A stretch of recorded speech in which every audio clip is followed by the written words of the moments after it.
Welcome back to the deep dive. This is where we take your sources, the articles, the notes, whatever you send us, and we really try to unpack the key insights. Yeah, cutting through the noise to get to what matters. Exactly. So today, we're digging into a source one of you shared. It's a video excerpt called Hidden in the Hollow Place. Interesting title. And it tackles something I think, well, pretty much everyone grapples with at some point, right? Those times you feel completely unseen. Or overlooked, yeah, or just stuck, like nothing's happening. Right. And the usual feeling is, okay, I've been forgotten, or maybe even I'm being rejected. This source challenges that head on. It really does. The core idea here is that maybe, just maybe, these periods of being unseen or all these delays, they aren't rejection. The source argues they're actually intentional, divine protection, even preparation. And it grounds this whole idea in Scripture, specifically pointing to Isaiah 49:2. That verse talks very directly about being hidden. Okay, so our mission for this deep dive, let's pull out the main takeaways from this perspective. It feels pretty different, this idea about waiting and hiddenness. We need to understand why the source thinks this is so crucial. All right, let's get into it. Okay, so the absolute central theme, the foundation really, is this phrase the source uses. Divine concealment is protection. Divine concealment, okay. So not just hiding, but being hidden for a reason, protection. Yeah, truly. It's suggesting it's not a passive thing, like you just fell off the radar. It's an act of safeguarding by the divine. And that ties straight back to Isaiah 49:2, doesn't it? In the shadow of his hand, he has hidden me. In his quiver, he has hidden me. Yeah. And the source's take on this is what's really fascinating. Go on. Well, it's not just that you are hidden, it's that you're being actively protected by that hand, sheltered. Oh, And crucially, you're also being shaped, kind of polished, while you're being held close in that hidden place. wow. Okay, that lands very differently than how it usually feels. Oh, totally. Because, when you're in that waiting season, that unseen place, your gut just screams forgotten, or like, what did I do wrong? Maybe even failure. Yeah, the source gets that. It shares this personal story and anecdote about being on a beach and having this kind of aha moment, hearing almost like a whisper, this feeling you have, it's being hidden, not rejected, not forgotten, just hidden right here in the hollow of my hand. That really brings it home. Reframing that feeling of being concealed from something negative, rejection, to something intimate, like being held carefully. Exactly. Care, not carelessness. That beach moment makes it very relatable. And, the source then makes this really sharp point about how completely backwards this idea of hiding is in today's world. Oh, absolutely. It says something like hiding is holy, which, flies right in the face of a culture that, as the source puts it, fears being unseen. That's so true. The pressure is immense, isn't it? The source nails it. The algorithm demands visibility. The culture chases applause. Everything screams, be seen, be loud, be out there. If you're not public, you're irrelevant. That's the message we get. But this source, it pushes back hard. It argues that heaven hides what is valuable. It's not hiding you because you're flawed or not ready in a negative sense. Right, it's hiding you to prepare you. It polishes you in private. It sharpens you, like getting you ready for something specific. So this hidden period isn't downtime. It's, what did the source call it? Incubation. Incubation, yeah, a necessary stage, like something growing, developing before it's ready to hatch, I like that. And building on that, the source really hammers home this idea. Delay is a womb, not a rejection. That's such a powerful reframe, isn't it? It really is. A womb isn't a tomb. It's not about being stuck or dead. It's about active growth, formation, potential. Exactly. And it connects back to that Isaiah verse again, the arrow and the archer analogy. The quiver holds the arrow. But why? Not because it's useless. No. It holds it until the archer is ready to shoot, until the time is right. And the source links this to the Abba, that intimate term for father, holding you back, but not to restrict you, but to aim you in precision. Aim you in precision. So it's about purpose. You're being held for the right moment, the right target, not held from your destiny. Which is a huge shift in perspective. But the source is also really honest about how this actually feels in the moment. It doesn't gloss over it now. It says straight up, being hidden doesn't feel good. It feels lonely. It feels like the delay. It acknowledges the struggle. Yeah, because it is hard. It feels isolating and frankly unproductive by, the world's measure of success. Totally. But then the source offers another reframe for that feeling. It says that feeling isn't just loneliness, it's actually divine insulation. Insulation, like protection again. Exactly. It elaborates. You're being shielded from people, platforms, in warfare that could contaminate the calling. Okay, let's unpack that. Warfare that could contaminate the calling. What do you think the source means by warfare there? Is it literal? Probably not literal battles in the physical sense. More like spiritual opposition, maybe. Or maybe even just the pressures, the temptations, the distractions that come with visibility. Things that could derail you, compromise your purpose, or dilute your message if you were exposed too soon before you're fully ready. So the insulation protects the purity of the calling, the person's heart maybe. That seems to be the idea. It's like protective wrapping around something incredibly valuable and maybe still a bit fragile. And the source makes a very bold statement here. Hidden ones are chosen ones. Wow, okay. That lands with weight. And to back this up, the source doesn't just state it, it gives examples, right? From the Bible. Yeah, some pretty major figures who spent significant time, well, hidden. Think about Moses. Right.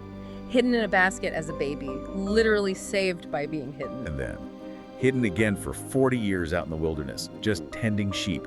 40 years before the burning bush, before leading the Israelites. That's a long time off stage. A lifetime almost. And David? David's a big one in the source. He gets anointed king, this huge destiny revealed. And then straight back to the sheep, hidden in the fields. Then running from Saul, hiding in caves for years. Years. And the source says something really powerful about that time. His cave was more important than his crown. Okay, that's provocative. The cave more important than the crown. What's the deeper meaning there, do you think? I think the source is arguing that the character formation, the reliance on God, the resilience, the intimacy with the divine that David forged in that hidden, desperate place, the cave, that was actually the essential foundation for his reign. More crucial than the title, the power, the public affirmation of the crown itself.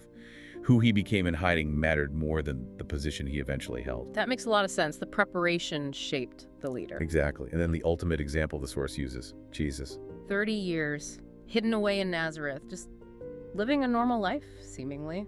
Before those 3 intense years of public ministry, that changed everything. 30 years of hiddenness for 3 years of impact. The source uses these examples to basically say, look, if you feel hidden, you're in very good company. It's suggesting this isn't a mistake in your story. It's often a key part of the narrative for those with significant purpose. Okay, so being hidden isn't rejection, it's protection, formation, even a common pattern. But then the source takes it a step further, right? Something about what you gain there. Yes, this is where it gets really interesting. The source claims you actually see more in the hidden place. See more? How? You're isolated, aren't you? Well, remember the beach analogy. Ah, right. The person on the beach started noticing things they never saw before. Exactly. In the quiet, the seeming stillness, they started perceiving subtle things. Tiny shifts in the tide, the way the wind moved, unseen currents. Things totally missed when life is loud and busy in public. Things you only notice when you're still, when you're paying close attention. Right. And the source quotes directly here something like, only hidden ones see like this. Okay, so it's not just about waiting patiently, it's active. You're learning how to perceive beyond appearances. Your spiritual senses are being sharpened. That's exactly it. The source actually lists skills it believes you develop there, like hearing the frequency behind the words people say, discerning the real movement behind the situation, the moment, feeling the weight of heaven's silence. Wow, that's deep. It's like learning a whole new way of understanding the world, a spiritual sensitivity. It's suggesting you're not just being still, you're being trained. Trained in ways the public square, with all its noise and demands, just can't offer. And this training, this sharpening, is vital because, well, the source warns about coming out too soon, right? Yes, it talks about the danger of premature release. Which makes sense, like that arrow analogy again, releasing it too early before it's properly aimed or before the archer is fully ready. Disaster. Exactly. And the source points to specific risks of emerging before you're truly formed by that hidden time. What are they? Well, first, you can easily mistake attention for anointing. Ugh. Confusing applause or likes or followers with genuine, divine empowerment or readiness for your actual calling. Right. Getting caught up in the hype instead of the substance. Another risk. You start striving instead of surrendering. Okay, so trying to force things, make things happen in your own strength because maybe the platform feels good, instead of trusting the process and the timing. Yeah, relying on hustle instead of, well, divine enablement. And connected to that, you might start speaking from ambition instead of unction. Unction. That's like divine inspiration or authority, right? Versus just your own desire to be heard or make a mark. That's the idea. Your motives to tangle. You're driven by ego or a need for recognition, not by a pure, prepared heart and a clear sense of timing and purpose. This is why, the Source argues, God often hides the sharpest arrows. Why? Because he needs your heart to be healed before your voice becomes heard, and needs your motives clean before your platform expands. The hidden place is essential for that deep internal work, character development. That's profound. The inner work has to precede the outer impact. So circling back to Isaiah 49.2 one more time, in his quiver, he has hidden me.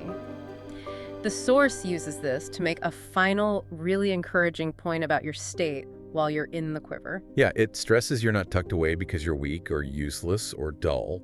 Not at all. According to the Source, you're held back precisely because you're potentially lethal in the spirit. Lethal in the spirit, meaning? Meaning incredibly effective, powerful, capable of making a huge impact in, like, the spiritual realm, or in fulfilling your God-given purpose. When you're finally released correctly, the potential is huge, so the preparation has to be thorough. So this is crucial reassurance for anyone feeling stuck, right? The Source is saying hidden doesn't mean halted. Absolutely. It even voices that desperate feeling many have. God, why am I not being seen? Seriously, why am I still in this back room? It feels like everyone else is moving forward, and I'm just sitting here. Yeah, that cry is real. Yeah. What's our Source's answer to that? The answer it presents is framed as one of deep love and careful purpose. Because I love you too much to let your gift outgrow your character. Oof. Ooh, let your gift outgrow your character. That's a wake-up call. Isn't it? Continues, you're not delayed, you're being deepened. The hidden time is for depth, so your foundation can hold the weight of your future impact. Okay, so it's all about building capacity. Exactly. And the promise attached to this, according to the Source, when you are eventually released from that quiver, you won't just, stir up a bit of interest, you will shake kingdoms. The impact will be significant because the preparation was deep. Shake kingdoms. That implies a level of influence far beyond just personal success. Okay, so if this hidden season is so important, so active, what does the Source say you should actually do while you're there? It can't just be sitting around feeling hidden. No, definitely not passive waiting. The Source gives some very practical, active things to focus on. Like what? First, refine your posture, which sounds like working on your internal attitude, your humility, your teachability, how you carry yourself inwardly. Okay, posture. What else? Don't fight for doors. Prepare your oil. So stop striving to make opportunities happen externally. Focus instead on your inner readiness, your spiritual resources. The oil suggests, like fuel for your lamp, staying prepared spiritually. Makes sense. Less knocking on doors, more tending the inner fire. Exactly. Then master the secret place. Learn his voice without the mic. Build that deep, personal connection with the divine. Learn to hear guidance directly without needing public validation or a platform to feel legitimate. Which connects to the next one, I bet. It does. Embrace anonymity. Let God be your only validation. That's tough in our culture, but key to this perspective. Finding your worth in that hidden relationship, not in likes or followers. Let go of the need for external applause. What else? Sharpen your discernment. Use this quiet time to really hone that ability the Source talked about, to see what can't be taught, to perceive things on a deeper level. Practice it. So actively develop that spiritual sensitivity. Yes. And finally, hold your assignment like a scroll. Don't spill the ink until the author says go. Protect your calling. Steward it carefully. Don't rush ahead. Wait for the right timing, the green light from the divine. Patience and obedience. Precisely. It's about readiness and timing. Okay, so let's try to wrap this up. The core message from this Source, hidden in the hollow place, seems to be that this hidden season, which feels so difficult And lonely, yeah. is actually reframed as this essential, intentional time. It's divine protection, it's formation, it's sharpening, it's intense training. It's not punishment or neglect. It's purposeful preparation. It's the time, the Source argues, where your inner character gets built up to match the weight of your calling, where your discernment gets incredibly sharp, away from all the noise. And the Source ends with some lines from a prayer that kind of capture it all, right? Yeah, it's powerful, expressing thanks for the hidden place, for the silence, for being covered, acknowledging that delay, the not yet, was actually love, and then asking for that ongoing refinement, that sharpening. To become, what was the phrase? A threat to hell and a glory to heaven. Yeah, meaning highly effective against negativity or opposition and bringing honor to God. Yeah. And asking for that eventual release to be accurate, pure, and powerful. Not just released, but released right. So the big takeaway for you listening, if you feel like you're in that hidden place right now, feeling unseen, feeling delayed, maybe the most important question isn't just, God, when is this going to end? When will I finally be seen? Right. Perhaps, as this source suggests, the more transformative question is, what am I supposed to be seeing here in this quiet? What am I learning? And maybe most importantly, who am I becoming in this unseen place? That's definitely something to chew on. Who are you becoming? We'll leave you with that thought until our next deep dive.